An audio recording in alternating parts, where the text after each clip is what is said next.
Students, in past few video sessions, we are learning about vector quantities, and in the last video, we have discussed about multiplication of vectors and some problems based on multiplication of vectors. In this video session also, we will be continuing our discussion with multiplication of vectors and few problems on overall problems on vector quantities, dealing with addition, subtraction, multiplication, finding magnitude, resolution. All those will be covered in this video session. So each example, each problem will be under one particular category. So this whole video session will be dedicated for solving problems.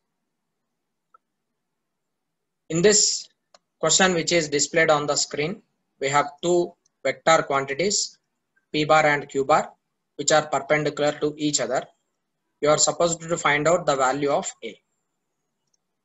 You are being given p bar and q bar. P bar is equal to ai plus aj plus 3k. Q bar is equal to ai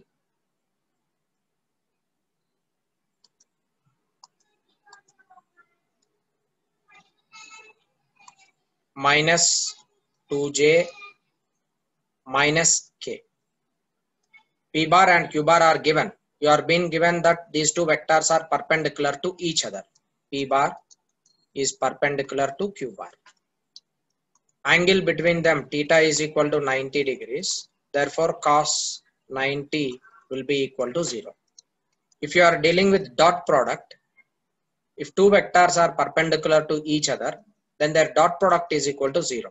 Dot product of two vectors which are perpendicular is equal to 0. So I can take dot product of these two vectors because their resultant is equal to 0. We have only that hint here to use. So I'll write p bar dot q bar is equal to 0. P bar and q bar, just substitute here. It is ai plus aj plus 3k dot ai minus 2j minus k should be equal to 0. Already we have learnt about multiplication of vectors by dot product. If you do not know, you can watch previous videos. You can just multiply these two components because I dot I is equal to 1. Multiply these two components, j dot j is equal to 1. Multiply these two components, k dot k will be equal to 1. And other multiplications will become 0 because I dot j is 0, I dot k is 0. J dot I is equal to 0, J dot k is equal to 0. Therefore, only three terms you will be finally getting, that is a into a plus into minus minus 2a and plus into minus minus, it is 3 is equal to 0. So finally you have got a square minus 2a minus 3 is equal to 0. Now you can factorize this. It is a square minus 3a plus a minus 3 is equal to 0. Just I am taking factors here. A, if I take it common, then it will be a minus 3 plus 1 into a minus 3 is equal to 0. A will be equal to 3 or a will be equal to minus 1. So for a is equal to minus 1 and a is equal to 3, p bar is perpendicular to q bar. For these two values, p bar will be perpendicular to q bar.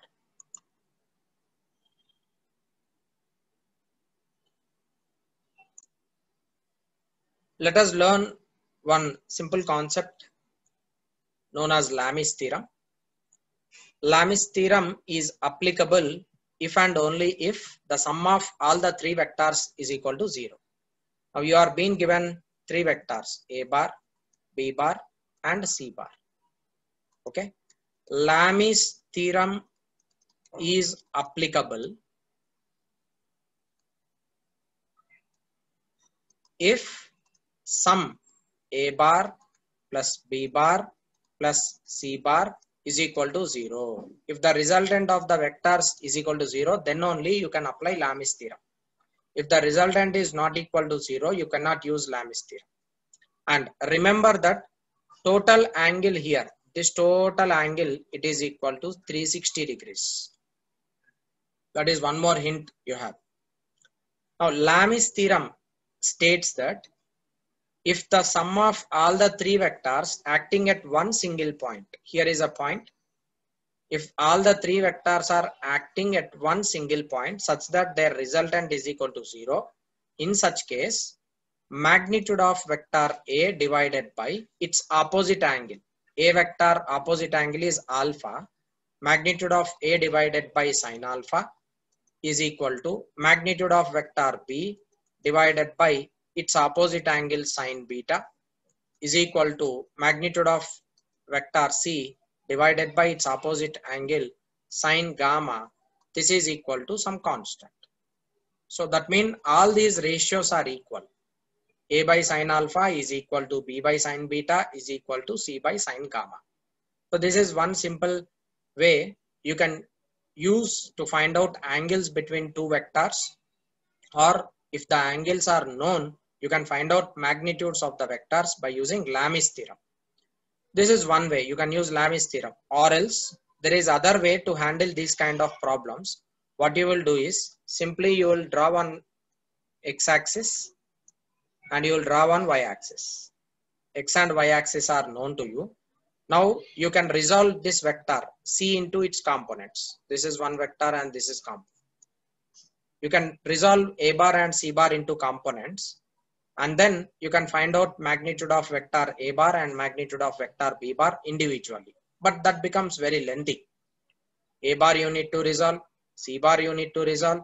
From there you should write down A vector, C vector, and then you can find out the magnitude. But here in Lamis theorem, within one step, you will get answer for magnitudes of A, B, C if the angles are known. If magnitudes of A, B, C are known, you can get in one step angles between those vectors. Right? So this is the way you can use Lamis theorem in solving problems within one or two steps. Let me take one example how to use Lamis theorem. In this example, I'll explain it clearly. Now we have three vectors which are inclined at an angle of 120 degrees each. Alpha is 120, beta is 120, gamma is also 120. And the magnitude of vector A is given to you, that is 5. Now you should find out the magnitude of C and B. What you will do? Simply from Lamis theorem, if their resultant sum is equal to 0, then you can write A divided by sine 120 is equal to B divided by sine 120 is equal to C divided by sine 120. Therefore, A divided by B is equal to 1, because sine 120 by sine 120, that is 1. So A will be equal to B. Magnitude of A is equal to magnitude of B, and that is also equal to magnitude of C, and which is equal to 5 units. So as all the three angles are equal here, within one step you are able to find out the magnitudes of A, B, C. But always it may not be the same. Sometimes the angles may be different. Even though angles are different, simply you will use Lamis theorem and you can find out the magnitudes of the vectors and also angle between them if you know magnitudes of the vectors. Let us see one more example based on Lamis theorem. Here A and B are inclined by an angle of 90 degrees. C is making an angle of 30 degrees with respect to this y-axis. Then obviously from this figure you can take this total angle as 90 plus 30. 90 plus 30 is 120 degrees. This is 120 and this is 90. Obviously this will be the other angle. It is 120 plus 90. This will be equal to 0, 11, 210. And 360 minus 210, 0, 5, and this is 1. This angle will be 150 degrees. Okay. So after finding those angles, alpha, beta values, we are now known. You can use Lamis theorem. If their sum is equal to 0, given, definitely they should mention A bar plus B bar plus C bar is equal to 0. If their magnitude is equal to 0, then in such cases, you can write A magnitude divided by A opposite angle, it is 120. This is sine 120.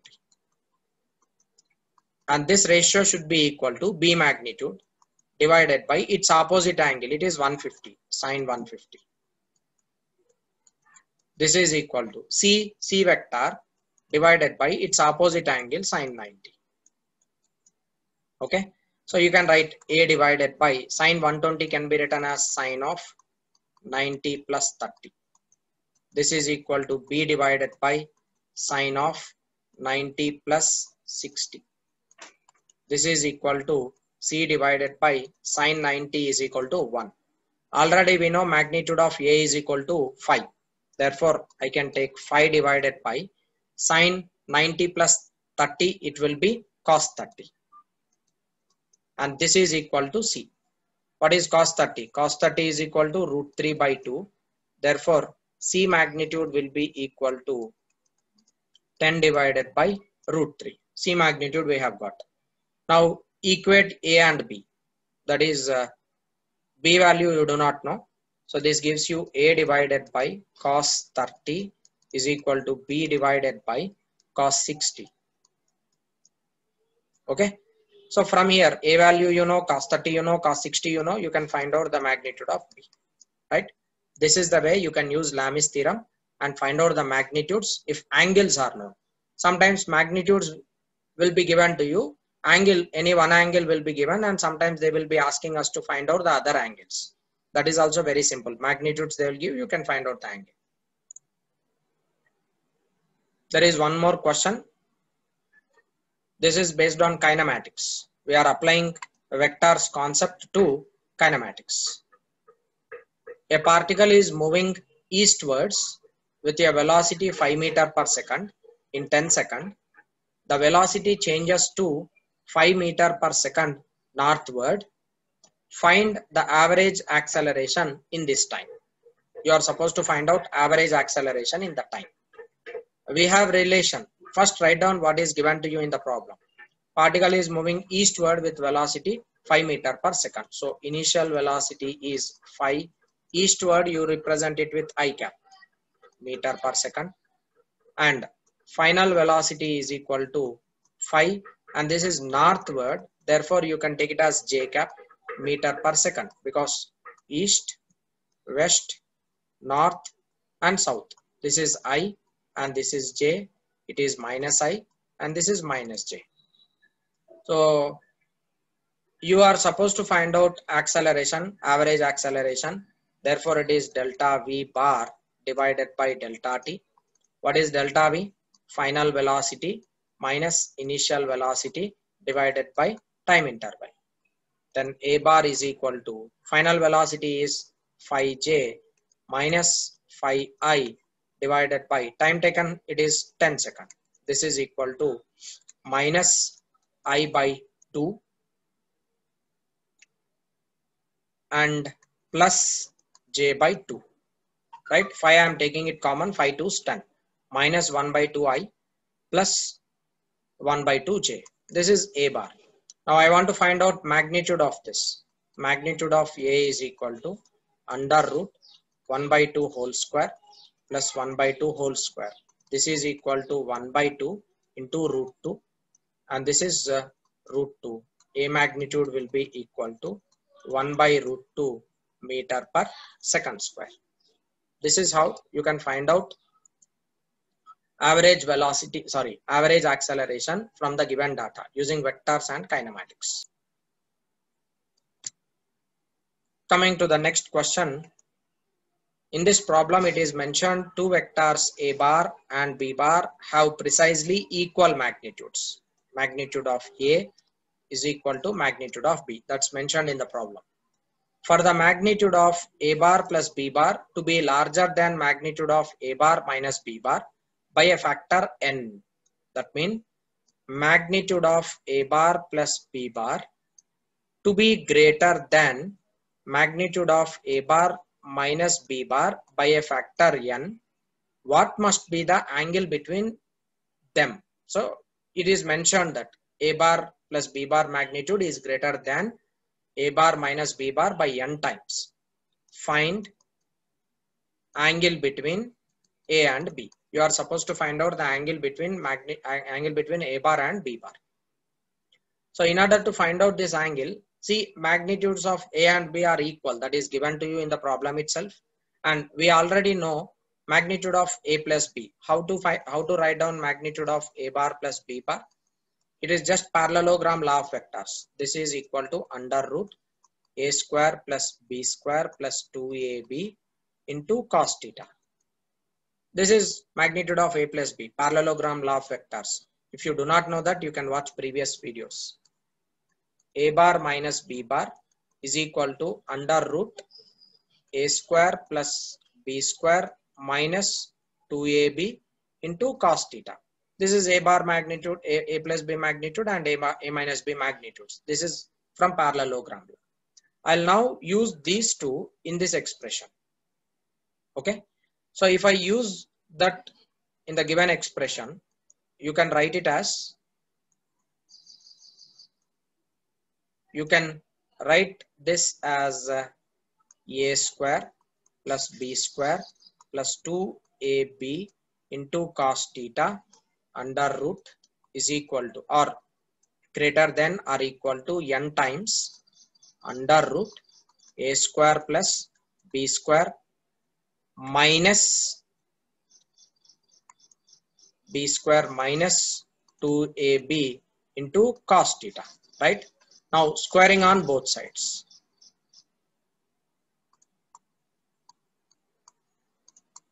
Squaring on both sides, you can cancel these squares. So finally A magnitude and B magnitude are equal.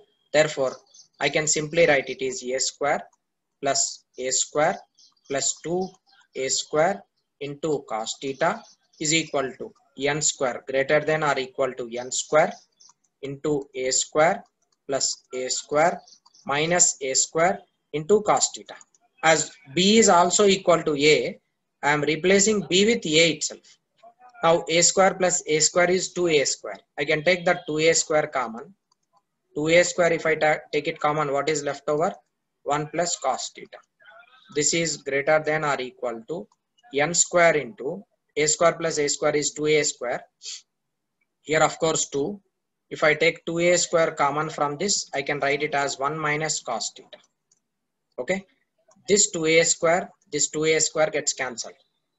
And what is left over? 1 plus cos theta. 1 plus cos theta is equal to 2 cos square theta by 2. This is greater than or equal to n square into 1 minus cos theta. It is 2 sin square theta by 2. These are trigonometric formulas.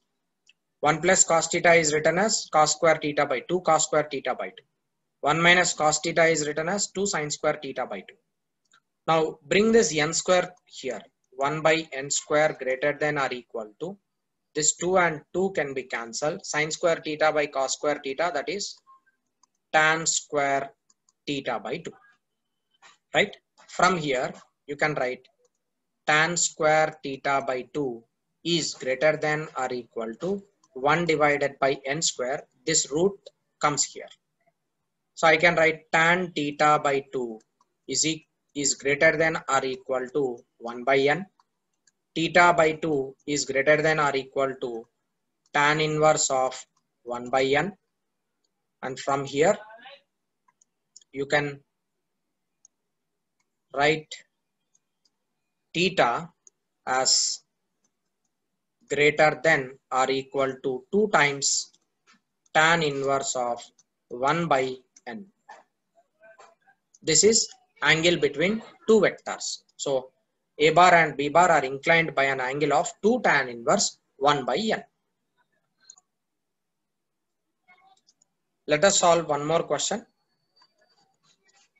The velocity and acceleration of the particle at time t is equal to 0. Velocity is given and acceleration is given. Velocity is equal to 2I plus 3j meter per second. And acceleration is equal to 4I plus 2j meter per second square. This is velocity and acceleration. If you know velocity and acceleration, that's fair and good. If you do not know what is velocity and what is acceleration and relations between them, you can watch videos of motion in 1D. Then you can get clear idea about how to find out acceleration, velocities, those are. Find velocity and displacement of particle at t is equal to 2 seconds. You are now supposed to find out velocity and displacement of the particle at 2 seconds. Now, when you want to find out final velocity, we have relation. Final velocity v is equal to u plus a into time taken t. This is equation for final velocity. Now, I should find out v at a time t is equal to 2 seconds. Just I will substitute u and a in this equation. What is u? 2i plus 3j plus a is 4i plus 2j and time is given as 2 seconds, right? 2i will t as it is 2i substitute. 2i plus 3j plus 2 4s 8, 8i plus 2 2s 4, 4j. This is finally in meter per second. Now 2i plus 8i, it is 10i plus 3j plus 4j, it is 7j, and this is in meter per second. Now the magnitude of final velocity will be equal to under root. Magnitude is 10 square plus 7 square. If you do not know how to find out magnitude and what is meant by magnitude, if you do not know, you can watch previous videos of vectors. V is equal to under root 10 square plus 7 square. This gives you V is equal to 100 plus 49 under root. V is equal to root 149. This is the magnitude of velocity. We have calculated velocity now. After that, you should now supposed to find displacement of the particle as it is been asked here. For displacement of the particle, you can use S is equal to ut plus half at square. Now S bar is equal to, substitute u and a as it is in this equation. What is u? It is 2i plus 3j into time taken, it is 2 seconds plus half. Acceleration is given as 4i plus 2j and time is 2 square. This 2 and this 2 gets cancelled. Displacement is equal to 2 into 2 4, 4i plus 3 into 2 6, 6j plus what is left over here 2, 2 4s 8, 8i plus 2 2s 4, 4j. So displacement S is equal to 4 plus 8, it is 12i plus 6 plus 4, 10j. Magnitude of the final displacement will be, and this is in meter, magnitude will be under root 12 square plus 10 square. So the displacement magnitude will be under root 144 plus 100. This is equal to under root 244 meter. This is the final answer for displacement magnitude. In this problem, it is mentioned the coordinates of the body moving in the plane at any instant of time as x is equal to alpha t square and y is equal to beta t square. That means you have a vector. Let me consider this is a vector, right? And this vector is projecting some length along x-axis and projecting some length along y-axis. And this x magnitude, it is variable with respect to time, it is alpha t square. And y, it is also variable with respect to time, it is beta t square. If suppose t is equal to 1, x is equal to alpha, y is equal to beta. If t is equal to 2, then x is equal to 4 alpha, y is equal to 4 beta. Like that, it is variable with respect to time. As time increases, x magnitude and y magnitude increases. Now, x and y are variable with respect to time. So when you are getting functions variable with respect to time, we use differentiation and integration. We use differentiation and integration. And in motion in one dimension, we have discussed a lot about differentiation and integration. And students who are new to this, who do not know differentiation and integration, you can watch videos of motion in one dimension. There we have discussed differentiation and integration. Now I will just differentiate this. In order to find out velocity, you need to differentiate the displacement. So velocity along x-axis, if I want to find, I'll differentiate x component with respect to time. Velocity along y direction I want to find out, so that I will be differentiating velocity y component with respect to time. Okay. This is how you can use differentiation concept here, and we can find out Vx and Vy. Let me find out Vx. Vx is equal to d by dt of x is given as alpha t square. Alpha is constant, I can bring it out. It is alpha into d by dt of t square. This is alpha into d by dx of x power n is n into x power n minus 1. I hope you remember that. If not, you can watch videos of motion in 1D. This is 2 alpha into t into 2 minus 1 is 1. So that is 2 alpha t. It is Vx. Velocity along x-axis we have got. It is 2 alpha t. Velocity along y direction will be equal to d by dt of, along y direction we have magnitude beta t square. This is beta, I can take it common. Beta d by dt of t square. D by dt of t square is beta into 2t. This is 2 beta t. It is velocity along y direction.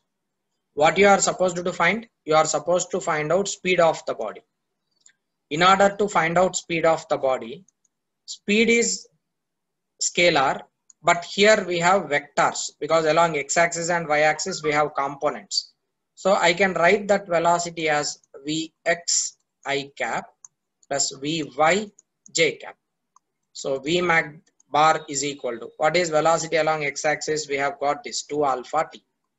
2 alpha t into I cap plus, what is Vy? 2 beta t into j cap. Now from here, V bar is equal to 2t, I can take it common. It is alpha I cap plus beta j cap. Now I want to find out speed. That is equal to magnitude of V.